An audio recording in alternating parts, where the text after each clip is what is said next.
ममताज़ मीराणी असां खां तूं एडो जल्द कई मोकलाणिया सदमो वारसियो तुंहिंजे विछेड़ण जो हर अख में आयो पाणिया ममताज़ मीराणी असां खां तूं एडो जल्द कई मोकलाणिया सदमो वारसियो तुंहिंजे विछेड़ण जो हर अख में आयो पाणिया हर अख में आयो पाणिया ओ हिन दर खां तुई दाख़िल थींदे इं लगंदो बात इजो ईंदे हिन दर खां तुई दाख़िल थींदे इं लगंदो बात इजो ईंदे आहे दीद मिठा दरवाज़े में वञी तो कई सजण सोमाणिया सदमो वारसियो तुंहिंजे विछेड़ण जो हर अख में आयो पाणिया हर अख में आयो पाणिया ममताज़ मीराणी असां खां तूं सफ़ा जल्द कई मोकलाणिया सदमो वारसियो तुंहिंजे विछेड़ण जो हर अख में आयो पाणिया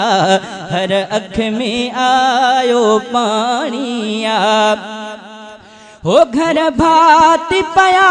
था वाझाए से तोखे कानो मोटाए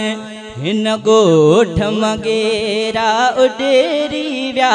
छड़ी जुए तो जानिया पाणिया सदमो वारसियो तुंहिंजे विछेड़ण जो हर अख में आयो पाणिया हर अख में आयो पाणिया ममताज़ मीराणी असां खां तूं एडो जल्द कई मोकलाणिया सदमो वारसियो तुंहिंजे विछेड़ण जो हर अख में आयो पाणिया हर अख में आयो पाणिया अफ़सरदा जमाल दीन अथे शहनवाज़न वर परवेज़ अथे बाई खान बिया मायूस मिठो थियल वारो विछोड़े जो तेज़ अथे अफ़सरदा जमाल दीन अथे शहनवाज़न वर परवेज़ अथे बाई खान बिया मायूस मिठो थियल वारो विछोड़े जो तेज़ अथे हिन वल रखां विछेड़ी वे जानी हिन सभिनी जी दिल बेगाणिया सदमो वारसियो तुंहिंजे विछेड़ण जो हर अख में आयो पाणिया अली मोहम्मद तो लैदा थो करे जन्नत जा खुदा दे जाम भरे नमुनेण वया मुंहिंजा भी थी संघड़ जो पढ़ी